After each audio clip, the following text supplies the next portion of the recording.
அனைவருக்கும் வணக்கம். இன்றைக்கி ஒரு வித்தியாசமான ஸ்வீட் தான் நம்ம செய்ய போகிறோம்.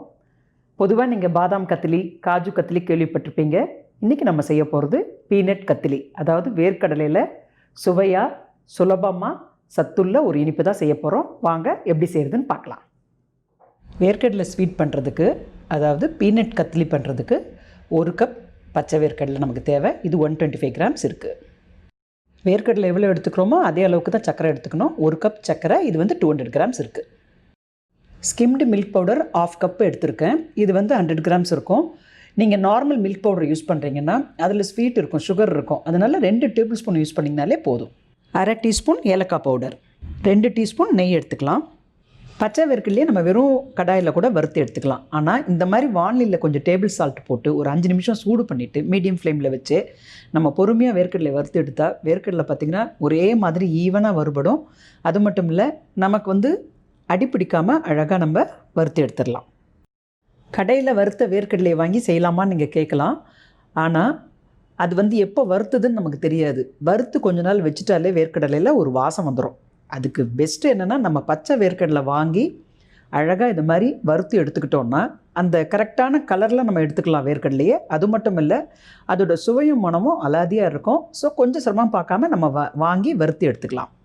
ரொம்ப நம்ம ப்ரௌன் கலராக வறுத்துடாமல் இந்த வேர்க்கடலையோட தோல் பார்த்திங்கன்னா பிரிய ஆரம்பிக்கும். இப்போ பார்த்திங்கன்னா உங்களுக்கு தெரியும், உறிஞ்சி வர ஆரம்பிக்கும். இந்த டைமில் நம்ம எடுத்தால் தான் அந்த வெள்ளை கலர் அப்படியே நமக்கு வேர்க்கடலையில் கிடைக்கும். இப்போ நம்ம எடுத்துடலாம். இந்த மாதிரி வடிகரண்டி யூஸ் பண்ணி நம்ம வேர்க்கடலையை தனியாக பிரித்து எடுத்து ஒரு தட்டில் போட்டு ஆற வச்சுக்கலாம். இந்த உப்பை நீங்கள் எத்தனை தடவை வேணாலும் யூஸ் பண்ணலாம். இதில் முக்கியமாக இந்த பருப்பு வகைகள், ட்ரை நட்ஸ் இருக்குது பாருங்கள், பாதாம், பிஸ்தா, முந்திரி, இதெல்லாம் அழகாக அளவாக இந்த மெத்தடில் வறுத்து எடுத்துடலாம். நீங்கள் ட்ரை பண்ணி பாருங்கள். வேர்க்கடலையே ஒரு 5 நிமிஷம் ஆற விட்டுட்டு அதோட தோலை நீக்கி நம்ம எடுத்து வச்சுக்கலாம்.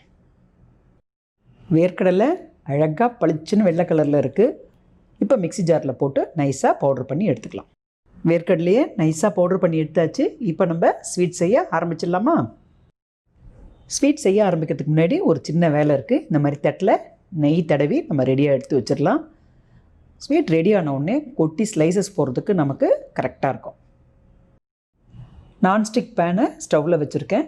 இந்த மாதிரி ஸ்வீட் செய்கிறதுக்கு நான்ஸ்டிக் பேன் இல்லைன்னா அடிக்கனமான வானிலை இருந்தால் உங்களுக்கு அடி பிடிக்காமல் செய்கிறதுக்கு நமக்கு ரொம்ப ஈஸியாக இருக்கும். நம்ம எடுத்து வச்சுருக்க 1 கப் சர்க்கரையை இப்போ சேர்த்துட்டு 1/4 கப் தண்ணி சேர்த்துருக்கேன். 1/2 கப் வரைக்கும் நீங்கள் தண்ணி சேர்த்துக்கலாம். முக்கியமாக சர்க்கரை நல்லா கரையணும். கரைஞ்சதுக்கப்புறம் தான் உங்களுக்கு அடுத்து அந்த பாகு பதத்துக்கு வரும். பாகு வரும்போது நமக்கு இப்போ இன்றைக்கி ஸ்வீட்டில் கம்பி பாகு பதம் வரணும். ஸோ அது வரைக்கும் நம்ம விடாமல் கைவிடாமல் கிளறிட்டே இருக்கணும். சர்க்கரையை எடுத்துக்கும்போது நம்ம கவனிக்க வேண்டியது என்னென்னு பார்த்தீங்கன்னா, சர்க்கரை பெரிய துகளாக, அதாவது கிரானுவல்ஸ் பெருசாக இருந்ததுன்னா அப்போ நம்ம மிக்சியில் போட்டு ஒரு ஓட்டிட்டு எடுத்துக்கிட்டோம்னா உங்களுக்கு சீக்கிரமாக தண்ணியில் கரைஞ்சிரும். பொதுவாக ஸ்வீட் பண்ணும்போது எல்லாருக்குமே சவாலாக இருக்கிறது கரெக்டான பாகு பதத்தை கண்டுபிடிச்சி செய்கிறது தான். ஒரு 3 ஸ்டெப் நம்ம ஃபாலோ பண்ணோன்னா கரெக்டாக செஞ்சிடலாம். முதல் ஸ்டெப்பு, சர்க்கரை நல்லா தண்ணியில் முழுக்க கரையணும். ரெண்டாவது பார்த்திங்கன்னா, ஸ்டவ் மீடியம் ஃப்ளேமுக்கும் குறைஞ்ச தீயில் தான் இருக்கணும். அதாவது சிம்முக்கும் மீடியமுக்கும் நடுவில் இருக்கணும். இப்படி இருந்தால் தான் சர்க்கரை முழுக்க கரைஞ்சி அடுத்த ஸ்டேஜுக்கு பாகு போகும்போது உங்களால் கரெக்டாக கண்டுபிடிச்சி செய்ய முடியும். மூணாவது பார்த்திங்கன்னா, பக்கத்திலே இருந்து கிளறி விடணும். நமக்கு தேவையான பாகுப்பதம் வர வரைக்கும் 2 நிமிஷத்துக்கு ஒரு தடவை நம்ம செக் பண்ணி பார்த்துக்கலாம். பாகு செய்ய ஆரம்பித்து ஒரு 10 நிமிஷம் ஆயிருக்கு. இப்போ நம்ம மறுபடியும் ஒரு தடவை கொஞ்சம் பாகு எடுத்து செக் பண்ணி பார்த்துக்கலாம். கொஞ்சமாக பாகு எடுத்து 2 விரலுக்கு நடுவில் நீங்கள் வச்சு பார்த்தீங்கன்னா கம்பி மாதிரி வரும். இதுதான் கம்பி பாகு பதம். கம்பி பதம் பார்க்கும்போது சுட்டுக்காமல் ஒரு 5 செகண்ட் கழித்து ஆறுனதுக்கப்புறம் தொட்டு பாருங்கள். கம்பி பாகு பதம் வந்தாச்சு. இப்போ நம்ம அரைச்சி வச்சுருக்க வேர்க்கடலை பவுடரை கொஞ்சம் கொஞ்சமாக போட்டு கலந்துக்கலாம். ரெண்டும் ஒன்றோட ஒன்று நல்லா மிக்ஸ் ஆகி வரணும். நல்லா கைவிடாமல் பொறுமையாக கிளறி விடுங்க. பாகும் வேர்க்கடலை பொடியும் நல்லா கலந்து வந்ததுக்கப்புறமா நம்ம எடுத்து வச்சுருக்க 1/2 கப் பால் பவுடரை இப்போது சேர்த்துடலாம். பால் பவுடர் சேர்க்காமலும் நீங்கள் இந்த பீனட் கத்திலி அப்படியே செய்யலாம். பால் பவுடர் சேர்க்கறதுனால கத்திலிக்கு நல்ல ஒரு வெண்மை நிறமும் அலாதியான ஒரு சுவையும் நமக்கு கிடைக்கும்.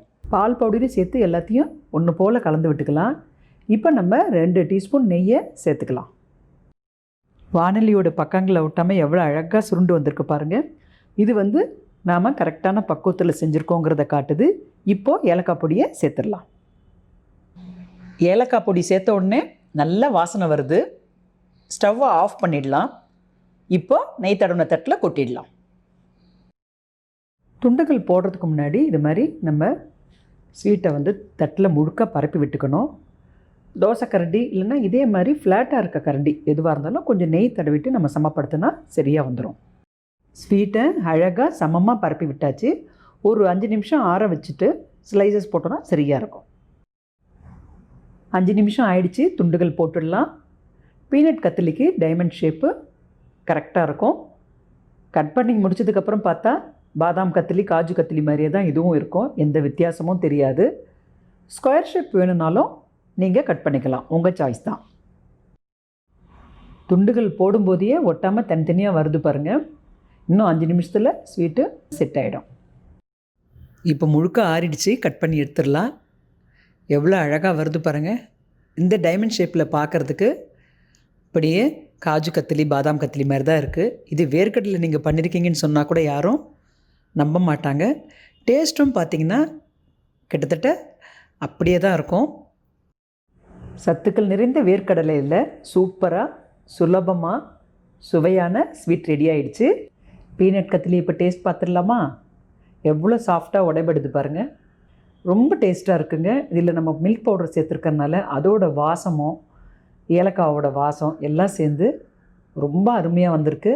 கண்டிப்பாக நீங்கள் ட்ரை பண்ணி பாருங்கள்.